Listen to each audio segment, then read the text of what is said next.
Bismillahirrahmanirrahim. Alhamdulillah untuk sesi yang terakhir sudah hadir di tengah-tengah kita narasumber yang sudah kita tunggu dari pagi tadi. Alhamdulillah beliau sudah hadir dalam kondisi semangat dan sehat. Untuk itu sebelum kita mendengarkan materi yang disampaikan oleh beliau, kita mohon para penyuluh agama untuk bisa berdiri melakukan atau memberikan mars penyuluh agama.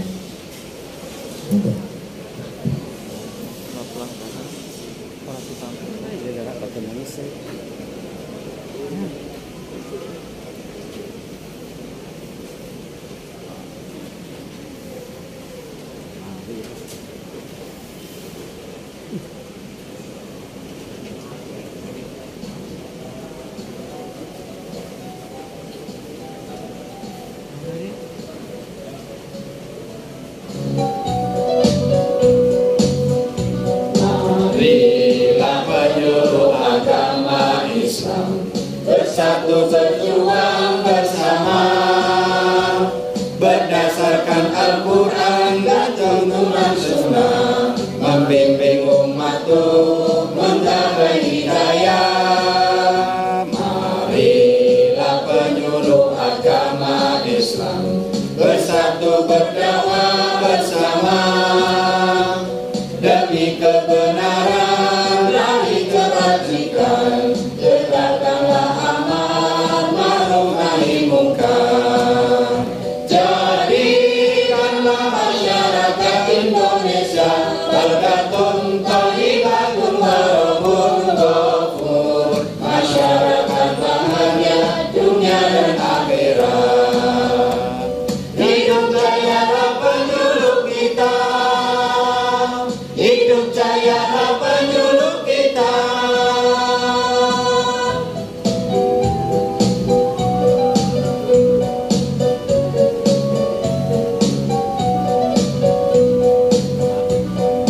Marilah penyuluh agama Islam bersatu bertekad bersama, jadilah pribadi uswatun hasanah, wujudkan umat berakhlakul karimah. Jadikanlah masyarakat Indonesia baldatun thayyibatun wa rabbun ghafur, masyarakat bahagia dunia dan akhirat. Hidup jayalah penyuluh kita, hidup jayalah penyuluh kita.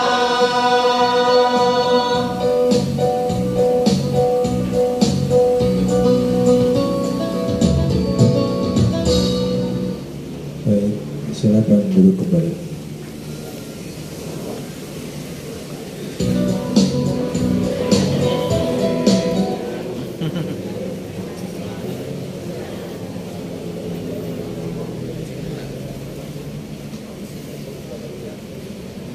Sebelum materi, sepertinya untuk penyemangat, saya mohon Ustadz Hari untuk memberikan yel-yel kita dari pagi sampai sore hari ini. Mohon.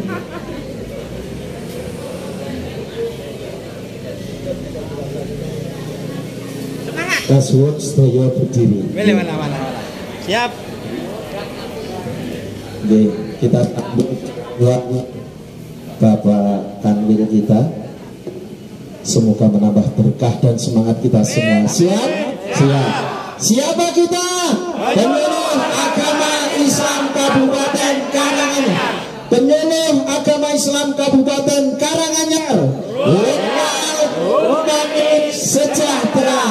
Kementerian Agama Jaya Jaya Jaya. Kakanwil Kemenak Kementerian Agama Kabupaten Provinsi Jawa Tengah luar biasa. Banyak ini pisan kasih. Yang saya makan rati grogi. Siapa kita? Penyuluh Islam Kabupaten Karanganyar. Penyuluh Agama Islam Kabupaten Karanganyar. Loyal, humanis, dan sejahtera. Kementerian Agama Jaya Jaya Jaya. Kakanwil Kemenak Kabupaten Jawa Tengah Matur nuwun. Nuwun pangapunten, Pak. Bisa baru ya, alhamdullah. Baik, alhamdullah. Ngantuk yang sudah terobati dan capek yang sudah terobati. Kabar selanjutnya akan disampaikan oleh Kepala Kantor Wilayah Provinsi Jawa Tengah. Untuk itu kepada Bapak Haji Mustain Ahmad SMH di sini.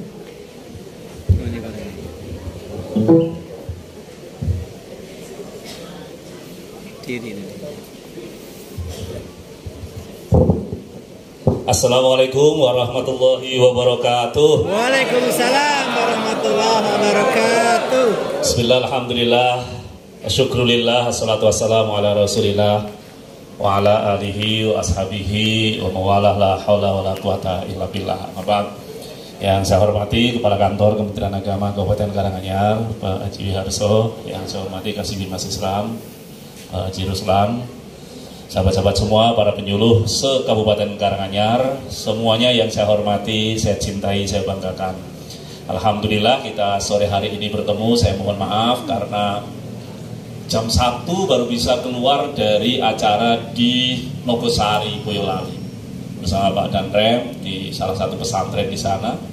Tadi dengan Pak Husaini Hasan juga tadi hadir di sana dan beberapa tokoh untuk kegiatan di pesantren Nahdlatul Ma'arif. Saya mohon maaf, harusnya jam 1 atau jam ini mungkin sudah pulang harusnya ya. Sehingga harus berlama-lama di sini. Loyal menunggu, Pak. Terima kasih semuanya atas penyelenggaraan kegiatan ini. Dan bicara tentang moderasi beragama, saya minta begitu ada pikiran kok kui meneh, itu segera hilangkan pikiran itu. Jadi kalau ini bapak-bapak ini semuanya kan jadi khotib ini, kalau Jumat kan khutbah semua ini kan. Insya Allah. Itu jamaah Jumat itu sebagian ada yang bikin bedean, ayo minggu Pak Khotib kan mesti bertakwa gitu. Ittaqullah paling gitu, harap tenang toh. Jamaah Jumat gak boleh jeleh, gak boleh jenuh, gak boleh apa dengan istilah ajakan takwa. Meskipun kadang-kadang ajakan itu terasa satir gitu ya. Ngajak takwa ke orang yang sudah di dalam masjid gitu. Ngajak takwa yang di terminal, yang pasar, yang stasiun, gimana gitu. Nah, sama suasana kebatinannya kira-kira juga sama. Bolak-balik diingatkan untuk bertakwa, tetapi apakah ajakan itu kemudian kehilangan relevansinya? Tidak. Bahkan itu jadi rukunnya khutbah. Ono khotib kok orang ngajak takwa, orang ngiling ke takwa, khutbahnya batal, gak sah. Ono penyuluh kok ngomong di penyuluhan, di kegiatan keagamaan kok gak bicara moderasi, penyuluhannya batal. Jadi penyuluh harus di dalam kesadarannya itu muncul semangat seperti itu. Saking pentingnya kita bermoderasi. Teman-teman semua, moderasi itu, ini muslim semua ya. Lu kan penyuluh non muslim. Nah, saya harus mengkonfirmasi. Karena kalau muslim semua agak mudah ngomongnya karena kita pakai satu referensi saja. Referensi agama Islam, referensinya Quran, referensinya hadis, referensinya Kanjeng Nabi kan gitu. Tapi kalau ada penyuluh agama lain kan kita juga harus mentolerir. Dan saya mencoba mengajak kita begini lah. Sebelum itu saya ingin tadi semboyannya kan luar biasa tadi. Loyal, humanis, sejahtera. Siapa yang bisa bercerita kepada saya? Apa maksudnya ini? Loyal ki apa loyal ki?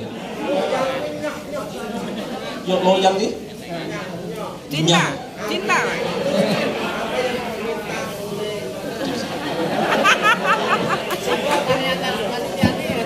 Panitiane ngomong lho. Loyal menika ngestokaken dawuh. Atau nyah-nyoh. Artosipun nyah-nyoh niku nek didhawuhi dari pimpinan sendika dawuh. Niku loyal utawi basanipun satset dasdes. Siap menunggu. Lajeng humanis niki, karena humanis niki kan simbolnya adalah sarangeo, cinta, moderasi beragama, menebarkan cinta di semua kalangan tanpa melihat suku ras dan agamanya. Kalau dalam bahasanya Kanjeng Nabi, bi'aini rahmah, dengan pandangan kasih sayang menebarkan kasih sayang. Lajeng sejahtera niki nggih berkah, barokah, ziyadatul khair, senajan sithik ning babar. Nyuwun tulung kula dipoto kali Pak Kanil. Ngoten Pak Kanil, matur nuwun. Niki penjenengan mendengar penjelasan ini sudah berapa kali nih tentang 3 hal ini? Baru ini tadi. Sing dimaksud loyal ki apa? Loyal ki nyah-nyoh itu tadi loh. Baru kali ini. Aturun. Baik. Ya, saya nanti mungkin kita akan bicara tentang loyal, tentang sejahtera, tentang humanis itu. Tapi saya tertarik dengan humanis. Humanis itu apa sih humanis?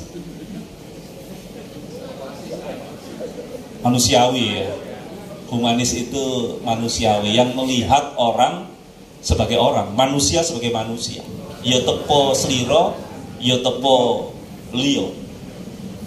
Tepo sliro itu apa? Katanya kalau Anda tidak mau dicubit, jangan mencubit. Itu tepo sliro.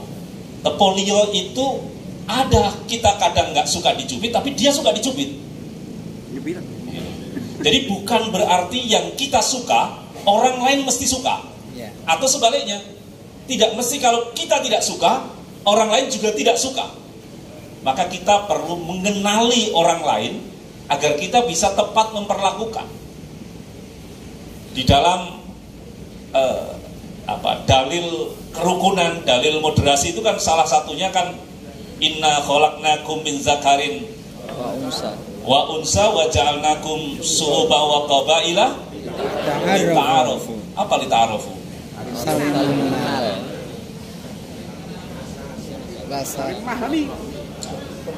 Saling mengerti. Mengerti. Jadi mungkin kita perlu usulkan terjemahnya Kementerian Agama itu diganti bukan saling mengenal. Mengerti. Memahami. Untuk arif li ta'aruf. Ta'aruf itu kan memahami, mengerti. Oh pacaran, ta'aruf, oh pacaran. Li ta'aruf untuk saling mengerti.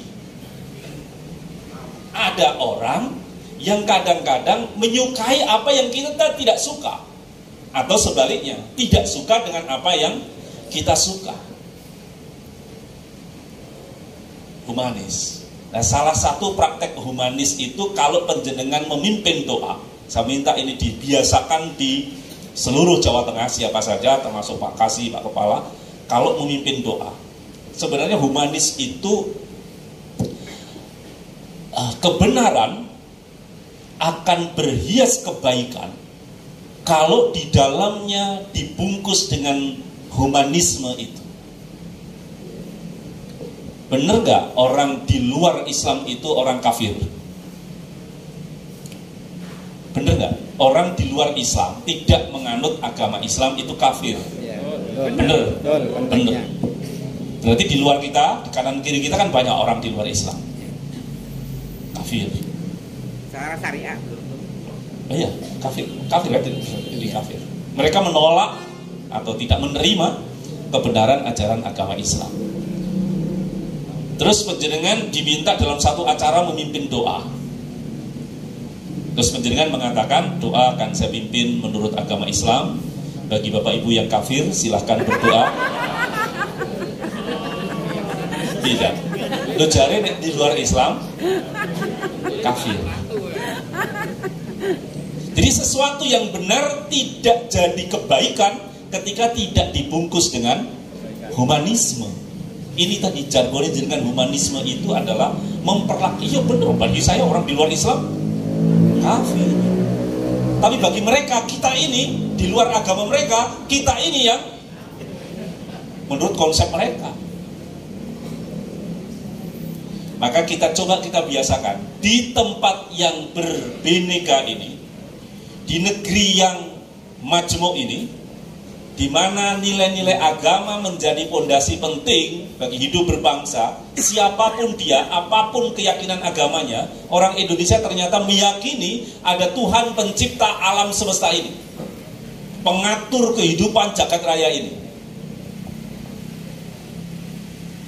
Itu saya mulai mempopulerkan ketika memimpin doa di tempat yang plural, di tempat yang berbeda-beda, yang hadir itu orang yang berbeda-beda keyakinan. Awalilah dengan kalimat, kalau memang harus diawali dengan kalimat, kecuali kalau memang protokol tidak mengizinkan. Seperti kemarin terakhir saya pimpin doa hari guru, hari ulang tahun PKRI, ada presiden di situ, protokol istana sudah wanti-wanti, nggak ada salam, nggak ada kata pembuka, langsung basmalah. Ta'awud boleh nggak? Nggak, langsung basmalah. Gitu. Mungkin yang saya tanya juga nggak paham ta'awud itu apa, gitu. Daripada dia pikir akhir-akhir pokoknya langsung basmalah. Oke, gitu. Itu mulailah dengan kata-kata, Bapak Ibu hadirin sekalian, mari kita berdoa menurut agama dan keyakinan kita masing-masing. Mari kita berdoa menurut agama dan keyakinan masing-masing. Untuk yang beragama Islam, izinkan saya untuk memimpin. Harus berdoa. Nggak usah kemudian saya akan mimpin cara agama Islam, bagi bapak dan ibu yang beragama lain silahkan menyesuaikan. Loh kok enak menyesuaikan? Mari kita berdoa menurut ajaran agama dan keyakinan kita masing-masing. Untuk yang beragama Islam, mohon izin doakan kami pimpin. Begitu. Saya kira akan lebih humanis. Bapak dan ibu yang saya hormati, orang di luar Islam itu melihat Islam, mengenal Islam, baik dan buruknya Islam, itu bukan dari Al-Quran, bukan dari kitab-kitab hadis. Mereka nggak pernah baca. Jangankan mereka, penyuluh aja. Kok guyu, aku lagi tekan penyuluh aja kok gitu. Nyenderok ngepas. Ada yang ngajinya itu mungkin hanya seminggu sekali pas malam Jumat kok, itu pun yasinan kok. Janganlah ya, janganlah kalau raketan one day one ayat lah gitu ya. Itu. Dari mana mereka orang di luar Islam mengenal Islam? Dari kelakuan kita. Kalau kita baik, kalau kita benar, mereka akan tahu bahwa Islam itu baik, Islam itu benar. Tapi kalau kita brengsek, mereka bisa mengambil kesimpulan cenlong Islam ini menukui. Jadi hati-hati, ada kita diperingatkan Islam itu, al-Islam bisa mahjubun bil muslimin. Kehebatan, keunggulan, kemuliaan Islam itu justru tertutup oleh perilaku orang Islam. Dan jangan-jangan yang dimaksud orang Islam itu adalah kita. Kita yosok dengan yosok aku. Jadi berhati-hatilah dalam berperilaku agar kemuliaan Islam itu tidak tertutup oleh kebodohan kita, oleh perilaku kita yang tidak baik, yang tidak benar. Teman-teman semua, andai kata pemerintah, tadi mungkin Pak Kepala Kemenak atau tadi Pak siapa yang dari UIN, Pak Abraham Lincoln itu tadi nggak menjelaskan tentang RPJMN, ada rencana pembangunan jangka menengah nasional. Di situ salah satunya program pemerintah itu adalah moderasi beragama. Dijelaskan tentang itu nggak tadi? Belum? Wah ini harus dinomor Pak. Biar payung regulasinya jelas. Jadi begitu Pak Jokowi Yai Ma'ruf Amin memimpin negeri ini, 5 tahun ke depan itu ada beberapa agenda pembangunan nasional. Nanti jangan carilah. Salah satunya adalah moderasi beragama. Nanti kita ceritakan, kita sampai jam 7 malam ya. Siap. Nanti kita ceritakan kenapa moderasi beragama harus masuk jadi program prioritas.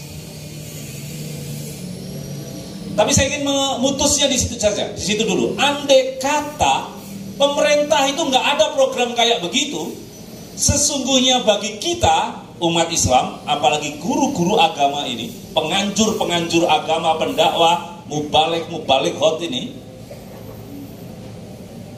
bicara tentang moderasi beragama adalah keharusan, adalah keniscayaan. Oke, kita jeda sebentar. Kenapa saya sampaikan bahwa ini menjadi keniscayaan, menjadi sesuatu yang sesungguhnya keharusan, jalan yang kita pilih di dalam mendakwahkan agama. Karena kita tahu bersama, agama ini hadir untuk menertibkan yang tidak tertib. Agama ini hadir untuk merukunkan mereka yang bertengkar. Agama ini hadir untuk memberikan penghormatan kepada hak-hak yang terampas oleh orang lain. Bukankah begitu agama ini datang?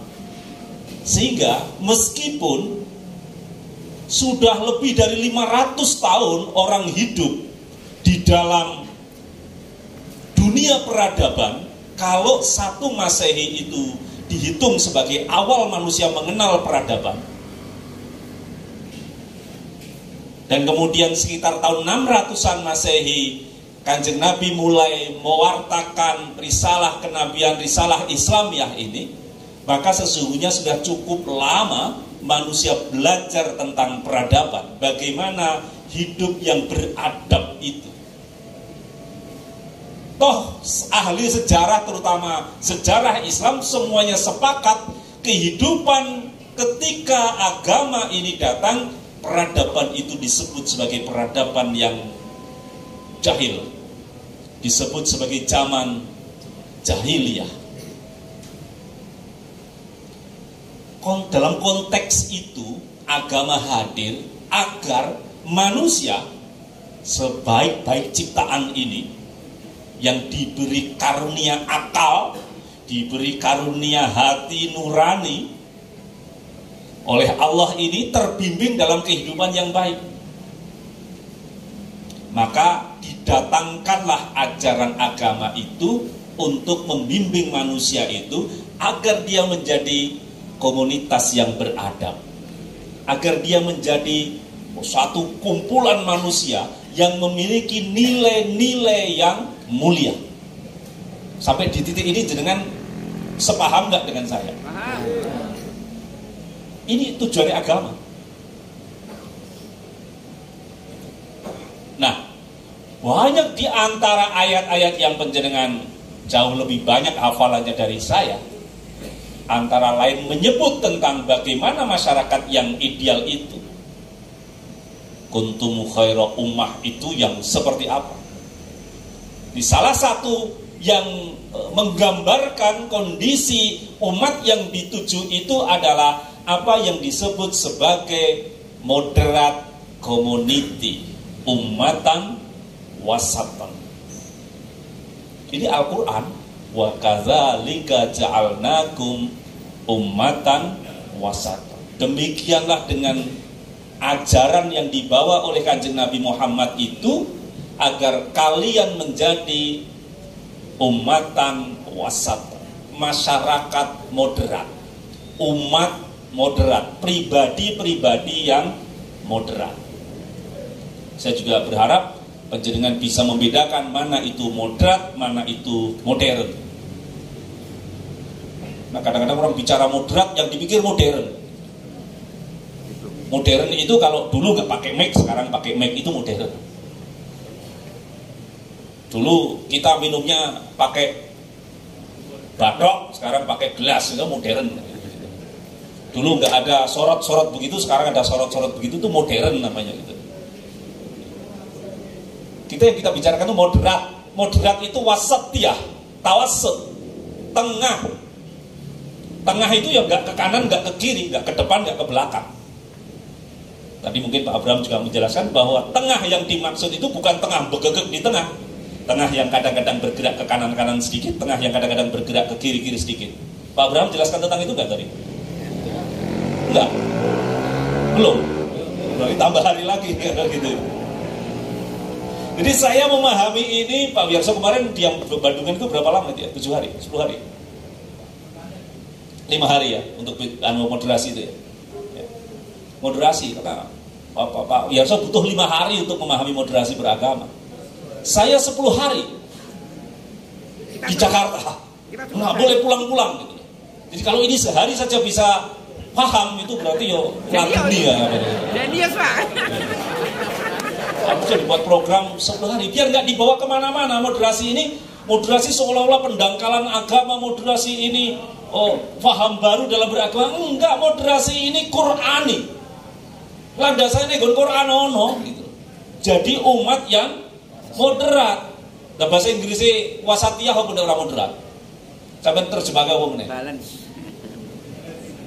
Umatan wasatan. Nah, umatan wasatan itu yang seperti apa? Sing koyok dicontohi Kanjeng Nabi itu. Nah, mau nyontoh siapa lagi? Nyontoh Kanjeng Nabi. Yang Nabi mengajarkan kepada kita, beragamalah, berislamlah. Nabi bawa ayat itu. Fisilmi kafah. Sing lengkap beragama itu, yang utuh beragama itu. Nah sekarang, yang sekarang terindikasi ada tidak dibawa kemana-mana ya, 0,9% penyuluh kabupaten kota provinsi Jawa Tengah terindikasi ke kanan-kananan. Dan sebagian itu ada di Karanganyar. Saya nggak tahu orangnya datang apa enggak.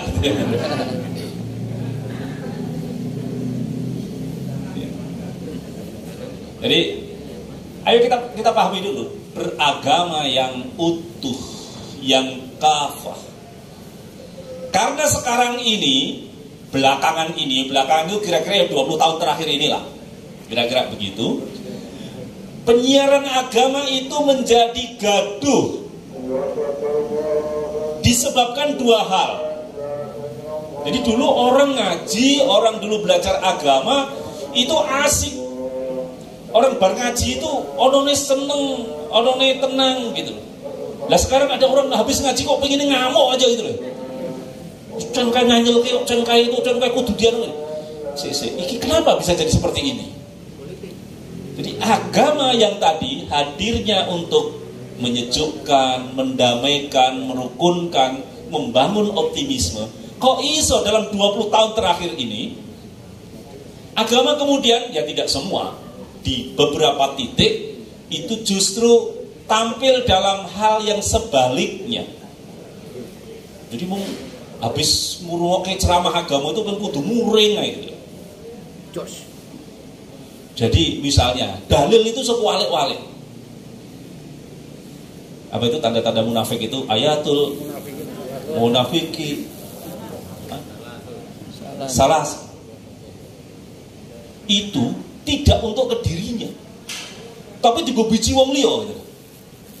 Ayo lo agar ngomong yo ora iso dipercaya, ayo lo agar dikei amanat kayak khianat gitu. Lho iki kan nggo dalil awake dhewe. Kok iso dalil itu tiba-tiba kita gunakan untuk ngukur orang lain gitu. Ki sing ngajari dhisik iki sapa? Itu kan mengingatkan, hei mustain, kalau kamu nggak mau masuk dalam kategori munafik, 3 hal itu jangan kau lakukan. Bukan, hei mustain, lihatlah Pak Wiyarso, 3 ayat itu ada nggak di Pak Wiyarso, sehingga kamu bisa menilai dia munafik apa enggak. Kacoran yang aku mau biji wong liya yang itu. Ini baru muncul 20 tahun terakhir. Dulu nggak kayak begitu. Kenapa ini terjadi? Ada 2 hal. Dan 2 hal itu sebenarnya positif. Apa? Hal yang pertama, keberhasilan para penyuluh agama. Ini yang jadi penyebabnya ini.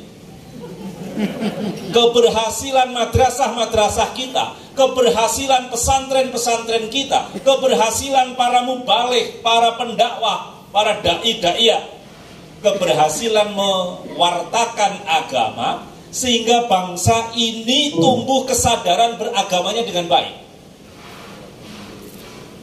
Tandanya kita lihat Orang-orang sekarang ini perhatian betul terhadap, yang saya maksud sekarang ini ya kira-kira 20 tahun terakhir ke sini ya. Perhatian betul terhadap urusan agama. Jadi pilihan lurah itu dhisik ora tau gagas lurah iki salat orang. Lho saiki iki digolek calon lurah salat ora. NU apa Muhammadiyah? Poso ora. Partainya apa? Dhisik ora tau kok diomongi kayak begitu. Itu artinya dari satu sisi kok gatekke tentang bagaimana memilih pemimpin yang baik, yang salah satu indikasinya adalah mengamalkan ajaran agama, bagus. Dan kemudian bisa kita lihat sekarang kondisinya, kita gampang sekali mendapatkan kepala desa, camat, bupati, anggota DPRD, gubernur, presiden, bahkan wakil presiden yang dari kalangan orang-orang yang paham agama. Pak Bupati kita kira-kira paham agama nggak? Paham agama. Bandingnya kalau bupati-bupati sendiri paham sekarang kan? Paham sekarang. Bandingkan dengan bupati-bupati yang dulu. Ya tanpa bermaksud menilai ya. Di DPRD Karanganyar banyak nggak orang yang paham agama? Banyak kan? Banyak. Soal partainya dari mana? Berbagai partai. Mereka paham agama. Bandingkan dengan DPRD 30 tahun yang lalu. Dan seterusnya dan seterusnya. Kehidupan agama tumbuh dengan baik. Sekarang ini tetangga penjenengan, kanan kiri penjenengan, anaknya didorong masuk ke madrasah, masuk ke pesantren. Gimana betul? Tonggone kan jenengan itu loh.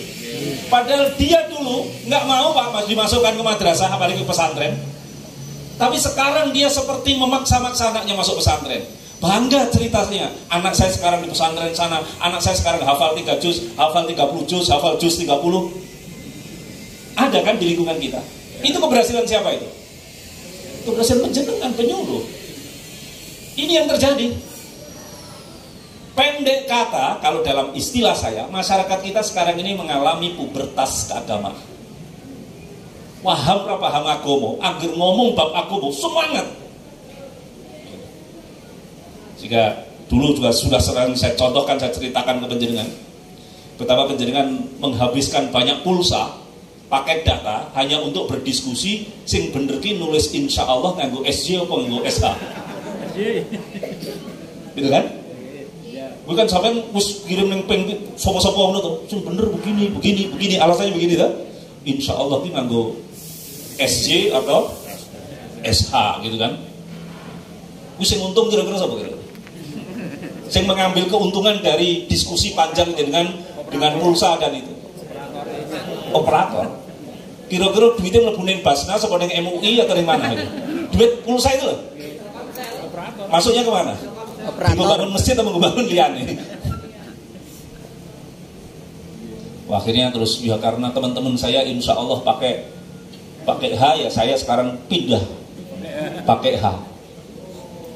Tapi kalau yang sudah pakai H saya sarankan syukur nulisnya ya SH. Bersyukur. Hurufnya kan sin, kode kan? Insya Allah nganggo sin juga kan? Titik telu kan? Terus sampai ini syukur nganggo SJ. Nah insya Allah nganggo. Tapi mbuh ilmune sapa lah. Ini loh yang saya maksud pubertas keagamaan itu nggak paham, tapi itu. Jadi apa namanya? Husnul khotimah, nulisnya nganggo CH, KH, KO, KHO itu. Saya mudur-muduran gitu. Lu nulismu nganggo huruf Latin, lah kecuali nulismu nganggo huruf Arab. Tapi artinya iso beda, lah nulismu nganggo huruf Latin kan ya sakaremu tuh alhamdulillahirabbil ngalamin apa ngalamin Al-Qur'an itu nganggo titik tengah kae ora? Al-Qur'an itu jenenge aku nganggo koma atas itu enggak? Hurufnya ain apa hamzah? Apa alif? Al-Qur'an, bener? Al-Qur'an, bener kan? Nek titik atas ini nanti kayak titik atas kan kaya ora patut. Al-Qur'an, kan gitu kan ya. Lah nulis nganggo Arab kok, nganggo basa Latin kok. Itulah kita. Jadi menurut ejaan yang benar, orang nganggo koma atas, kalau koma atas hurufnya ora huruf alif, ora dadi ain, jadi Al-Qur'an ngono itu. Maksud Al-Qur'an gitu. Wong itu melambangkan. Nah ya terserah jadi kan nulisnya ngono sing penting maksudnya Al-Qur'an. silaturahim apa silaturahmi? Wah, diskusinya panjang kayak gitu. Jare ngene, lah nulismu nganggo huruf Jawa kok. Kamu bahasa Indonesia kok. Ini yang saya maksud pubertas keagamaan. Orang itu nggak paham agama, sedikit paham agama, tetapi kok ya oke. Sebenarnya ini bagus, karena ini adalah modal untuk orang belajar lebih dalam lagi. Nek DE gelem belajar dan belajar pada sumber yang benar, sumber yang tepat. Dalam bahasa ilmiahnya itu kepada sumber-sumber agama yang mempunyai otoritas di dalam keilmuan agama. Penura-kleru itu tadi. Ini penyebab pertama.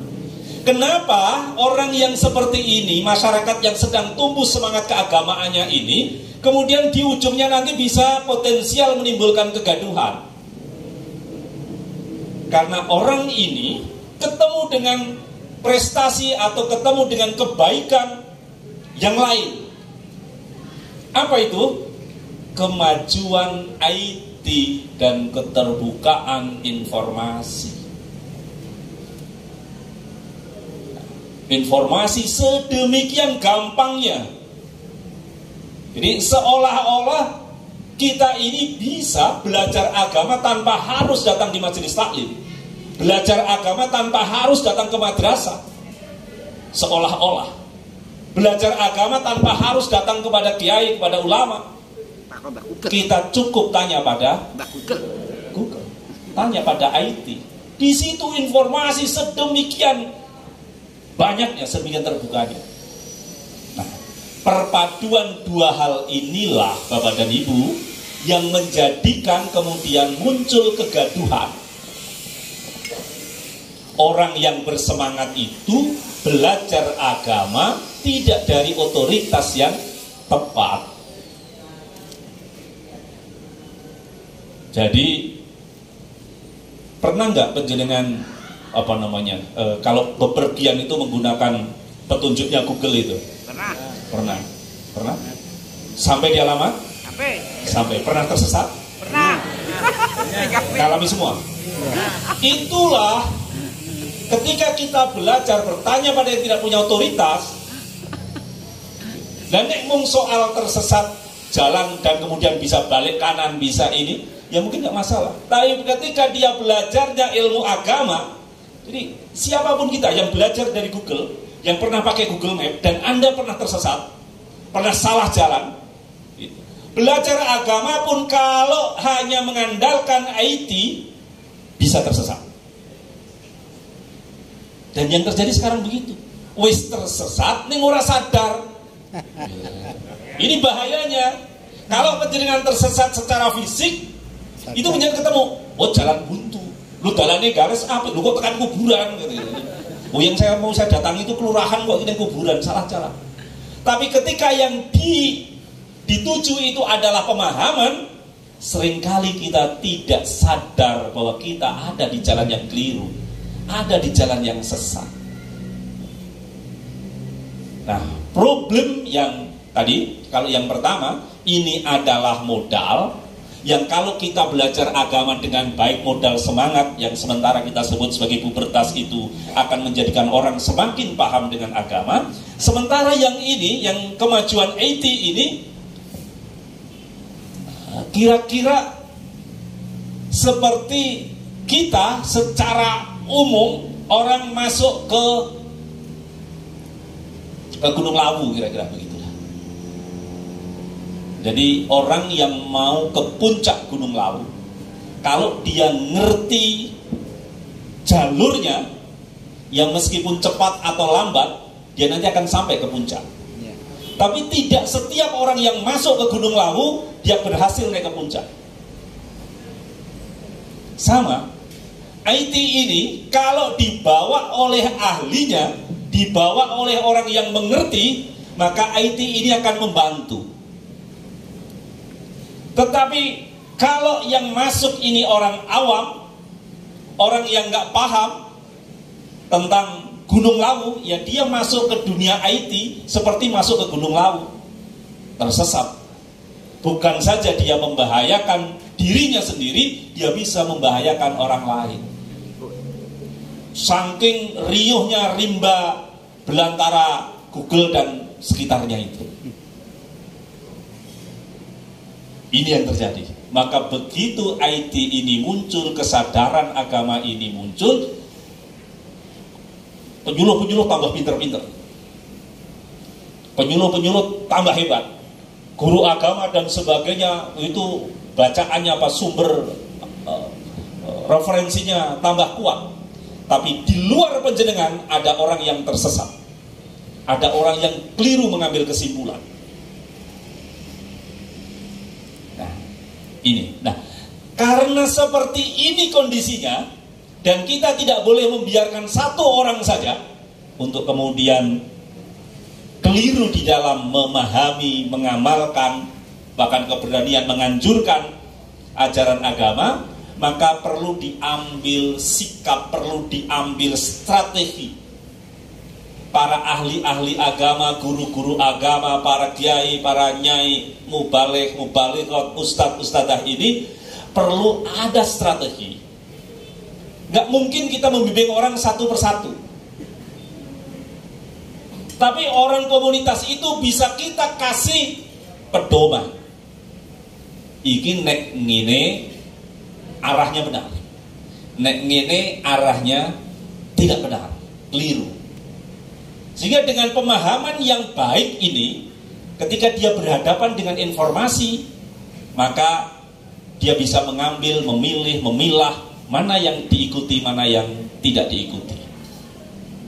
Apalagi bangsa kita ini, meskipun sudah agak lama merdeka, mental anak jajahan itu belum hilang sepenuhnya. Mental anak jajahan itu antara lain ya kagetan, gumunan, gitu. Kesusu. Gitu. Jadi, banyak lah ya saya kira contoh bagaimana IT ini kemudian merugikan kita. Selamat Anda memenangkan undian BRI Avanza. Kemarin diumumkan di RCTI. Gitu. Silakan ambil. Ada kan? Gitu. Karena kita gumunan, kagetan itu, ada yang percaya dengan itu. Saya akan membuat grup informasi agama, lakukan verifikasi 2 langkah. Akhirnya WA hilang. Ada kan yang kayak begitu? Pokoknya karena ini yang terakhir pakai itu, verifikasi 2 langkah. Tadi saya ingatkan di grupnya para kepala kemenak, karena sudah ada Kak Kanwil yang kena, sudah ada kepala kemenak yang kena. Disedot semua. Nah, kemudian kalau misalnya saya diambillah dengan cara itu, kemudian dia menguasai WA saya dan dia akan mau-WA penjenengan yang punya koneksi dengan saya, dan itu digunakan untuk menipu. Ada telepon malam-malam, ini anaknya jenengan kecekel polisi, ini kecelakaan, ini narkoba, ini anak jenengan di sekolah jatuh dari tangga, butuh operasi sekarang. Berapa banyak itu yang kemudian kita kena korban yang kayak begitu. Mesti mau dapat bantuan, silahkan telepon Pak Kanwil. Madrasahnya dapat bantuan, telepon Pak Kamil. Kenapa kita bisa ditipu dengan cara itu? Karena itu mental anak jajahan itu masih bersemayam di kita. Kita tidak jadi pribadi yang independen, gampang terpengaruh, gampang kaget, gampang kepencut, gampang pengen gitu. Nah, inilah yang kemudian bisa membahayakan. Nah, maka harus ada pedoman. Misalnya dalam hal informasi, kok ono informasi ini wapi banget, Anda harus curiga. 2023 semua penyuluh diangkat jadi PNS. Anda harus curiga dengan informasi terlalu bagus begini. Rumus itu piye gitu. Meskipun itu yang ngomong Kak Kanwil gitu. Kita Pak Kanwil keren gitu. Atau jangan-jangan yang ngomong bukan Pak Kanwil gitu. Hanya orang yang mirip Pak Kanwil gitu. Terlalu bagus berita itu gitu.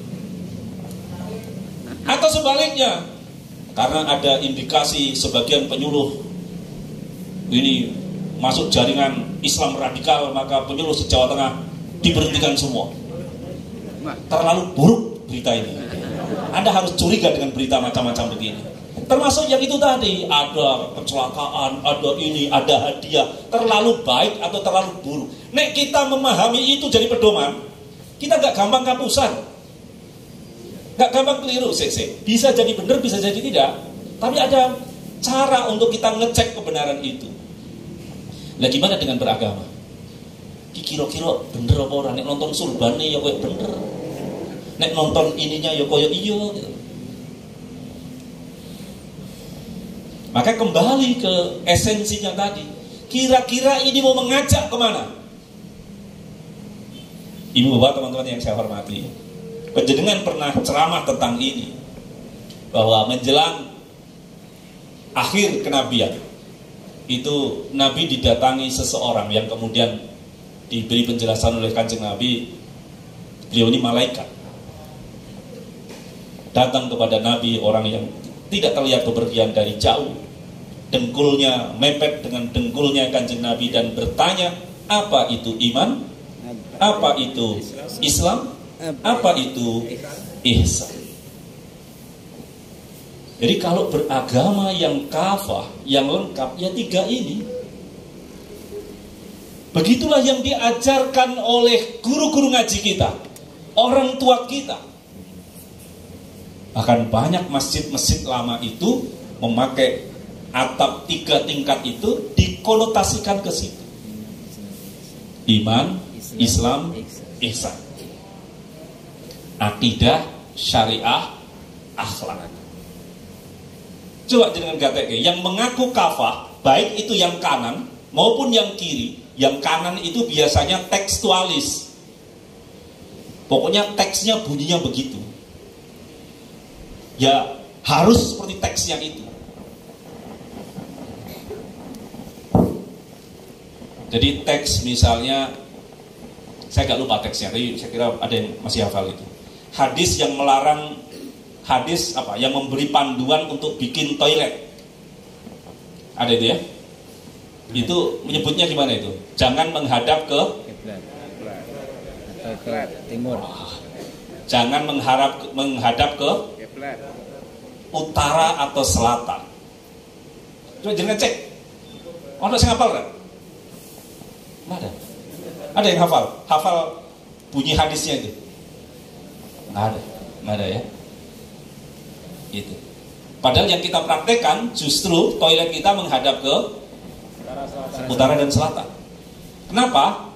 Karena teks itu konteksnya adalah Madinah, di mana orang Madinah semua sholatnya menghadap ke arah selatan. Jadi teks saja, ya sudah. Atau teks ada perintah Nabi, saya kira ini juga sering diambil contoh oleh para motivator, para narasumber di moderasi beragama. Ketika Nabi memerintahkan satu ekspedisi dan kemudian mengatakan sebelum sampai di titik di kampung itu kalian jangan melakukan sholat. Ada kan? Ya. Nah, yang tekstualis itu yang biasa kita sebut yang ekstrim kanan. Teks tentu penting, tapi dalam menjalankan teks tentu harus ada konteksnya. Dalil zakat fitrah beras itu apa dalilnya ya? Kurma, gandum, makanan pokok. Kias ya. Dari dalilnya itu kias. Jadi bukan dalil teks ya, bukan dalil teks, tapi dalilnya dalil kias. Sementara ada orang yang kekeh gak mau pakai kias, ya. Tapi zakatnya tetap beras. Nah, jadi teks kadang-kadang bermasalah ketika dalam sisi konteks. Nah, yang kanan ini dalam teori sosial keagamaan kemudian disebut sebagai kelompok ekstrim kanan yang cenderung kepada kelompok radikalis dan bahkan bisa jadi teroris. Apakah mereka tidak mempraktekkan agama? Praktekkan agama. Apakah mereka tidak mempelajari agama? Mempelajari agama. Bahkan salah satu teroris masa lalu ini adalah orang utama. Bagaimana tidak utama? Dulu orang Mesir nggak bisa baca Quran, nggak ngerti Al-Quran. Siapa guru awal-awal yang dikirim ke Mesir oleh Sayyidina Umar bin Khattab? Namanya Abdurrahman bin Muljam. Coba kalian lihat, di antara guru-guru pertama, rombongan awal yang mengajarkan orang Mesir membaca Al-Quran adalah Abdurrahman bin Muljam. Abdurrahman bin Muljam. Apa yang kemudian dilakukan oleh Abdurrahman bin Muljam? Sambil mulutnya melafaz Al-Quran, dia menghujam, dia menikam Sayyidina Ali radhiyallahu anhu. Apa dia nggak tahu kalau ini saudaranya Kanjeng Nabi, ini mantunya Kanjeng Nabi, ini orang yang dijamin surganya oleh Kanjeng Nabi, ini orang yang disebut sebagai babul ilmunya Kanjeng Nabi. Jadi tidak jaminan orang ngerti Al-Quran kemudian tidak melakukan perilaku yang ekstrim. Hanya gara-gara menurut pandangan dia apa yang dilakukan oleh Sayyidina Ali salah. Orang boleh kok berbeda pandangan, tapi kalau kemudian pandangan yang itu diekspresikan dengan kekerasan, jadi ekstremis teroris itu dari dulu wis ono gitu. Bahkan orang yang sangat pede dengan pandangannya kemudian underestimate kepada orang lain, itu zaman Kanjeng Nabi pun enten. Masih ingat ketika selesai perang Hunain, Kanjeng Nabi sedang mengatur hasil perang itu, sisa perang itu, ada orang kemudian yang mengingatkan kepada, yang bicara kepada Kanjeng Nabi untuk Nabi berbuat adil. Ngilingke orang untuk berbuat adil ini bener apa orang? Bener. Tapi kalau orang biasa mengingatkan Kanjeng Nabi, ini kan dia kehilangan rumus di dalam bagaimana memahami agama. Dan itu sudah ada orang yang merasa benar itu, terus kemudian dia melakukan sesuatu yang tidak pantas, melakukan sesuatu yang tidak sopan, melihat sesuatu yang tidak seharusnya. Orang ini kira-kira kalau zaman sekarang pakai atribut agama, memakai mimbar agama, tapi omongannya keras, kasar, kotor, misuh, dan sebagainya. Merasa sudah benar, sehingga kalau sudah benar, orang yang jelek itu layak saya pisui gitu. Itu zaman di sini sono kayak gini. Ini yang tekstualis. Apa kaitannya dengan yang kafah ini tadi? Dia akidahnya oke, dia syariahnya oke, tapi dia gagal di akhlak. Bahkan menghormati orang tuanya sendiri saja takut musyrik gitu. Saking sangat tekstualisnya gitu. Surga yang sedemikian tinggi pun Nabi majaskan itu seperti di bawah telapak kaki ibu. Padahal telapak kaki ibu itu kata Iwan Fals itu mengerikan gitu. Penuh darah, penuh nanah gitu. Jadi nggak kafah, yang ke kanan-kanan ini nggak kafah, mereka gagal di akhlak. Dan kalau kegagalannya ini fatal, ada nggak makhluk pertama yang pernah gagal di akhlak? Iblis. Siapa lagi yang nggak gagal di akhlak kecuali iblis? Bahaya kan? Tapi karena itu tadi kegaduhan ini sampai di tingkat ini pun banyak yang nggak sadar. Ini ekstrim kanan.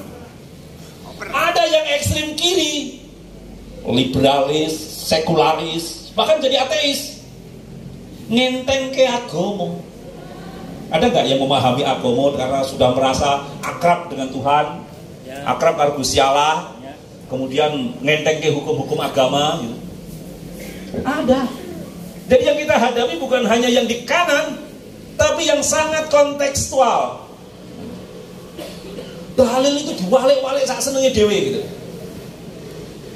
Salat itu kan alat lidzikri katanya. Ayat Al-Qur'an yang dipakai itu. Jadi alat untuk, sarana untuk mengingatku, mengingat Allah.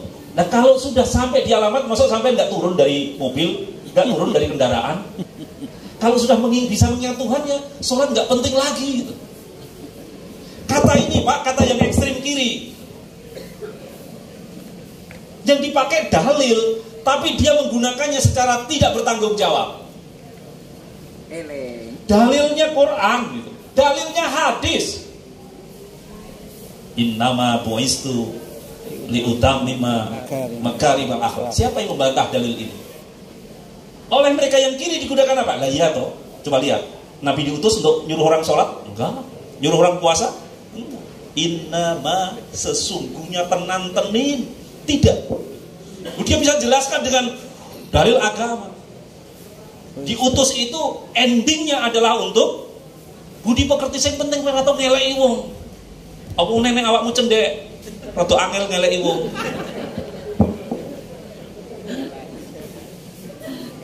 Ya. Jadi ini persoalan ini masalah juga yang kayak begini. Jadi apa konteksnya moderasi? Kita ingin menjaga agama dalam wajahnya yang asli, aku sok. Asli.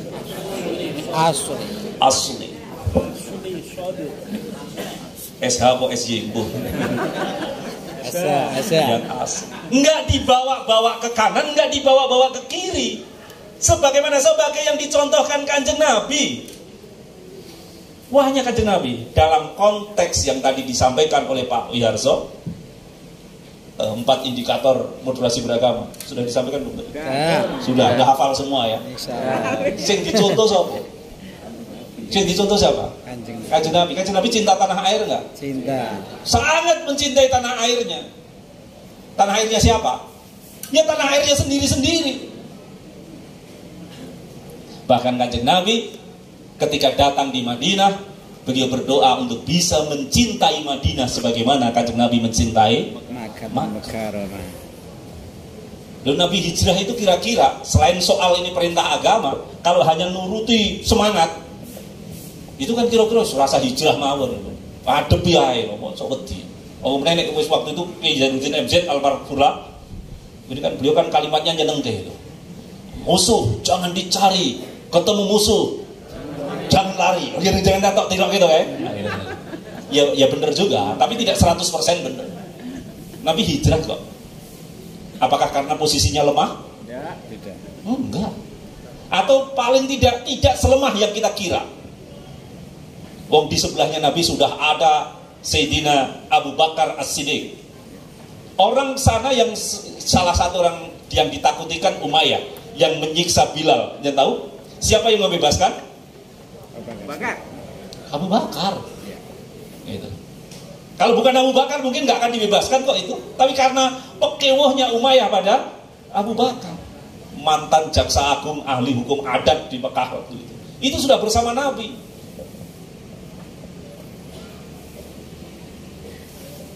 Ada lagi orang yang gelutnya nggak pernah kalah gitu. Orang yang dengan dehem saja pedang musuh itu bisa jatuh.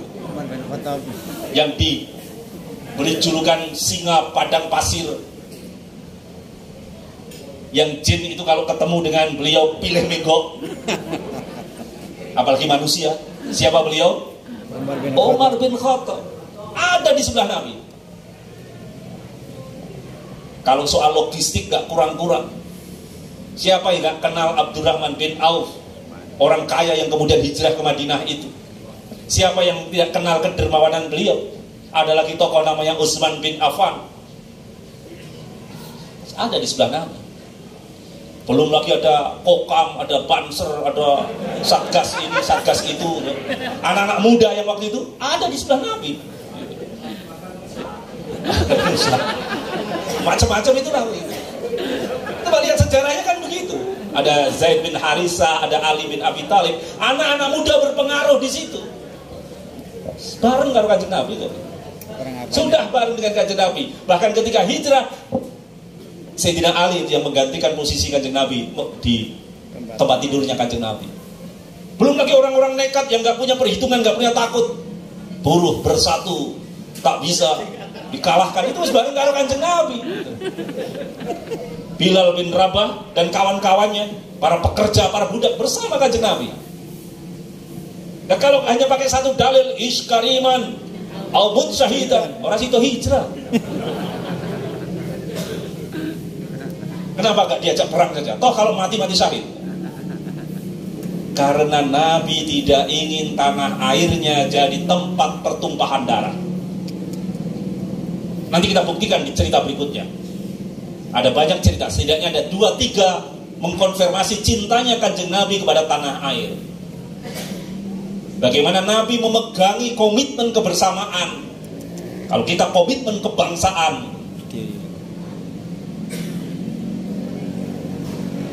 Nabi begitu cintanya pada tanah air. Nabi gak suka kalau di tempat di kampungnya terjadi pertikaian darah. Sekarang ini ada yang unik. Beberapa tahun yang lalu para pimpinan faksi di Afghanistan datang ke Indonesia. Sebagian datang ke Majelis Ulama, sebagian datang ke Kementerian Agama. Mereka bertanya bagaimana mungkin Indonesia yang berbeda-beda suku ini bisa rukun. Mereka belajar hidup rukun dari kita agar mereka terhindar dari peperangan. Ngerinya perang bisa ditayangkan, Mas. Saya nggak tampilkan, kemudian sudah sering melihat tampilnya luluh lantaknya kota karena perang. Tapi coba kita lihat dari sisi jargon jenengan yang humanis itu tadi.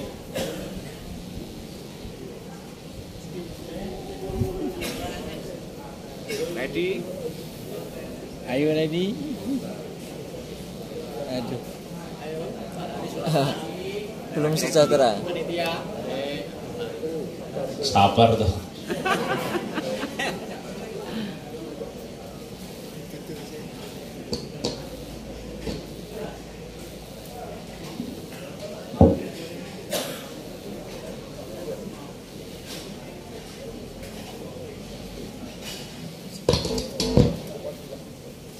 Slide-nya. Mari. Oke. Jadi mereka datang ke negeri kita belajar tentang hidup rukun. Tapi dalam waktu yang sama ada beberapa dari elemen bangsa kita ngajak anak-anak Indonesia ke Afghanistan untuk belajar perang. Coba jangan rasakan. Apa yang ada dalam pikirannya?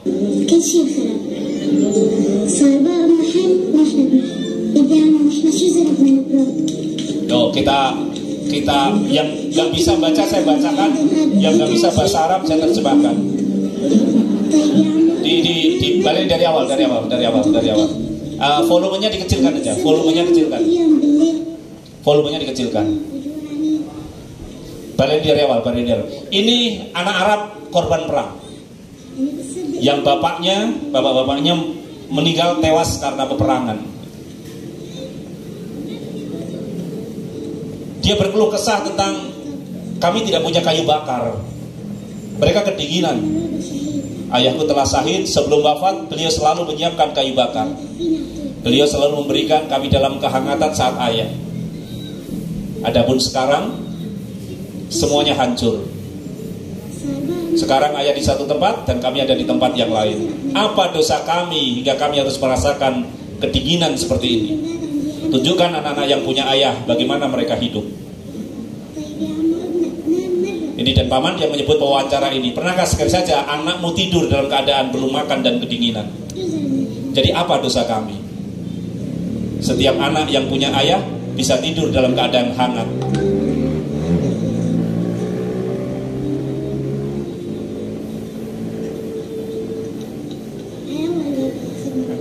Aku berharap andai ayah membeserta diriku. Kita tidak tahu ayahnya juga ada di mana. Di surga yang dijanjikan itu sudah cukup ya. Jadi di antara korban perang yang pernah panjenengan lihat hancur luluh lantaknya kota, ada anak-anak yang mengalami nasib seperti ini. Mereka yang tiba-tiba tercerabut kasih sayang dari orang tuanya. Manusia yang ratusan tahun belajar tentang peradaban itu diajari oleh Islam agar tidak senang berperang, tidak senang bertengkar. Sehingga Nabi kemudian diperintahkan untuk tidak meladeni ajakan berantem itu dan hijrah. Setelah ini jadi satu komunitas, Nabi mencoba lagi untuk datang ke Makkah, membawa 70 ekor unta untuk berumroh, dan kemudian ditolak oleh orang Mekah. Kita semua tahu kan, Ka'bah itu tinggalan sejak zaman Kanjeng Nabi Adam, atau setidaknya sejak zaman Kanjeng Nabi Ibrahim, milik semua bangsa. Sehingga gak aneh kalau waktu itu Ka'bah ya dicenteli macam-macam itu, karena itu menjadi pusat orang beribadah menurut ajaran nenek moyangnya masing-masing. Sehingga orang Madinah, orang Yasrib yang berhasil membuat negara baru namanya Madinah, dengan piagam Madinah itu datang ke Mekah untuk mengambil haknya melakukan umroh. Sampailah di kampung namanya Hudaybiyah, dan kemudian di stop, nggak boleh masuk. Apakah Nabi nekat? Justru Nabi melakukan kesepakatan. Nggak ada yang membantah ini. Meskipun isi kesepakatannya sebagian, bahkan sebagian besar, seperti merugikan Kanjeng Nabi, merugikan pihak Islam, pihak Madinah. Nabi nggak nekat loh. Dekat itu Hudaybiyah sampai dengan Mekah itu ya kira-kira ya masih sekitar 40-an kilo, 30-an kilo. Nabi pilih berhenti di situ dan kemudian kembali. Mengkonfirmasi Nabi tidak suka perang, Nabi tidak suka kampungnya jadi tempat pertumpahan darah, meskipun itu atas nama beribadah. Lalu kemudian ada peristiwa besar yang namanya penaklukan Makkah, Fathul Makkah, idza jaa nasrullahi wal fath. Terjadi pertumpahan darahkah saat itu ketika Nabi menguasai betul, full power? Siapa masuk masjid aman, siapa masuk rumah masing-masing aman, siapa masuk rumah Abu Sufyan aman. Itu kan yang dikatakan Kanjeng Nabi. Ini kan mengkonfirmasi kepada kita semua betapa Nabi mencintai tanah airnya, betapa Nabi memegang komitmen kesepakatan dengan sesama manusia, meskipun waktu itu kesepakatannya dengan orang-orang kafir Quraisy. Kita punya kesepakatan kebangsaan. Nabi memelihara, menjaga kerukunan orang Yasrib. Orang Yasrib saat itu ada Bani Kunaika, ada Quraidah, ada suku Khotrot, suku Aus, dan sebagainya. Ada yang Muslim, ada yang di luar Islam, dijadikan satu dalam satu kesatuan. Nabi mengedepankan toleransi, Nabi anti kekerasan, Nabi mencintai produk lokal. Kalau 4 indikator moderasi beragama, kembalinya kepada Nabi. Mana Nabi cinta produk lokal? Begitu Nabi datang dari Makkah ke Yasrib, disambut oleh para penerbang yang bukan angkatan udara. Tola al-badru alaina. Sampai sekarang syiar itu dibawa kemana-mana. Sejujurnya kalau kita merasakan kurma ajwa, ya sebenarnya biasa-biasa saja. Tapi begitu Kanjeng Nabi memberikan nilai keberkahan pada kurma ajwa, kurma Madinah ini tiba-tiba menjadi istimewa. Coba kalau tidak ada dalilnya Kanjeng Nabi tentang kurma ajwa, jenengan beli kurma ajwa sing sok umroh itu. Kenapa Anda beli kurma ajwa? Padahal kan rasanya tidak seenak kurma yang lain. Karena di situ diberi bobot cinta oleh Kanjeng Nabi. Nabi cinta produk lokal, Nabi cinta produk UMKM, kira-kira begitu. Sehingga petani-petani kurma di Madinah itu tumbuh. Jadi kalau ke sini jangan beli kurma di sini. Kalau nanti pulang bawa singkong Jalatowo. Itu niru Kanjeng Nabi gitu. Ini Pak, ini Ibu, teman-teman sekalian, moderasi beragama sesungguhnya dalam konteks itu. Yang kanan itu kacau di sisi akhlak, yang kiri kacau di sisi syariat. Akidahnya yes, dia percaya ono Gusti Allah, ono swarga, ono neraka. Akhlaknya bagus, tapi syariahnya kacau. Nah, kita moderasi ini yang ada di tengah ini. Itulah yang digunakan oleh para guru agama kita. Saya baru kemarin pulang dari Bali. Saya membayangkan sekian ratus tahun yang lalu, ketika seluruh Nusantara, terutama Jawa ini, Hindu dan Buddha yang ada, dari tadinya 0% yang beragama Islam, dan kemudian taruhlah 85% beragama Islam, adalah cara pendahulu kita membawa syiar agama dalam wajahnya yang asli, sehingga Islam diterima dengan baik. Kebenaran ini tidak tertutup oleh perilaku-perilaku yang negatif, nggak ada pinggitnya, nggak ada luka masa lalu. Ini tantangan kita di masa kini. Kita ingin sekarang kita menikmati kemajuan agama seperti sekarang ini. Kita menikmati hidup rukun seperti saat ini. Kita ingin anak-anak kita, cucu-cucu kita, buyut kita mengalami kondisi yang seperti ini minimal. Syukur menjadi lebih baik lagi. Dan ini tantangan bagi kita untuk tetap menjaga agama ini dalam wajah aslinya, sesuai dengan dawuh Kanjeng Nabi, contohnya Kanjeng Nabi, sesuai dengan nilai-nilai Al-Quran yang menjadi pedoman utama kita beragama. Jadi andai kata tidak ada program nasional pun membawa spirit agama dalam suasananya yang moderat, adalah sesuai dengan contohnya Kanjeng Nabi. Itu cara kita berkafah dalam berislam. Itu yang ada diajarkan di dalam Al-Quran. Itu yang sudah dicontohkan oleh para pendahulu kita, sehingga kemudian kita ini tiba-tiba menjadi orang yang mengenal, mengikuti Islam dengan baik, dalam suasana yang rukun, dalam suasana yang damai. Jadi siapapun kalau kemudian membawa ajaran agama yang kemudian bergeser-geser ke kanan maupun bergeser-geser ke kiri, panjenengan harus tegas menolak. Menolak ya nggak boleh ngeplai, parani keplai, agak begitu. 4 indikasi itu satu komitmen kebangsaan. Siapapun yang masih ragu-ragu dengan Pancasila, Undang-Undang Dasar 45, Bhinneka Tunggal Ika, merah putih, berarti cara beragamanya nggak kafah. Ini komitmen kebangsaan sebagaimana dulu guru-guru ngaji kita, orang tua kita, dulu Kanjeng Nabi membuat kesepakatan, dan begitulah cara orang Islam memegang kesepakatan. Kalau masih ada orang atas nama agama dia menolak perbedaan, berarti cara beragamanya nggak toleran, nggak moderat. Jadi memahami agama yang utuh itu akan memunculkan batang yang kita sebut sebagai batang moderat. Batang moderat ini mempunyai 4 dahan, pange papat. Dahan yang pertama adalah dahan komitmen kebangsaan. Kita bisa jadi muslim, jadi mukmin yang baik dengan komitmen kebangsaan. Dan bisa jadi kita berantakan di dalam kita berislam kalau komitmen kebangsaan ini hancur.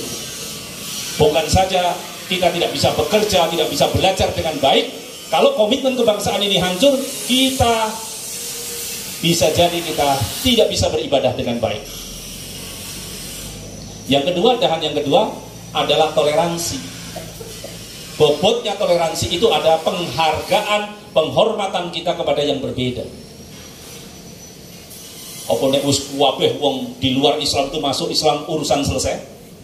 Enggak, wong yang sudah masuk Islam, sudah sesama Islam aja kita masih suka cari-cari kelemahan kelompok lain kok. Ada sesama Islam. Dan terus kapan rampungnya? Kalau semua orang harus sama dengan kita, semua orang harus mengikuti Islam. Bareng wis Islam kabeh, semua Islamnya harus sama dengan saya. Nah, sekarang ini sudah ada kayak begitu.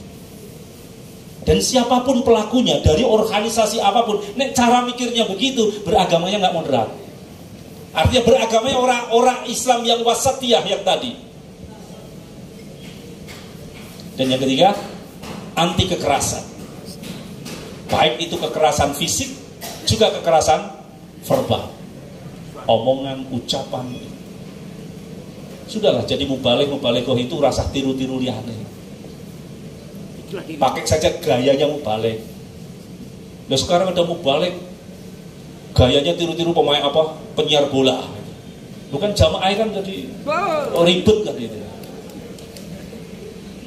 Saudara-saudara ketahuilah bahwa kita pada asalnya dari rahim ibu, kemudian kita dilahirkan oleh ibu, diterima oleh ini, dan kemudian kita gitu.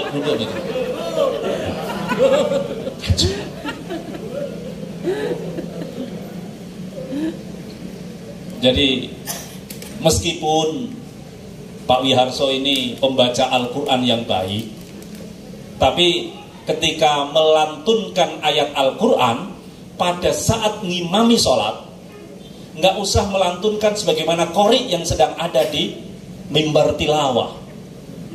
Coba jangan bayangkan, kalau imam sholat kita menggunakan gayanya qori di mimbar tilawah, bagus tapi kan jelek. Sama-sama baik. Gitu.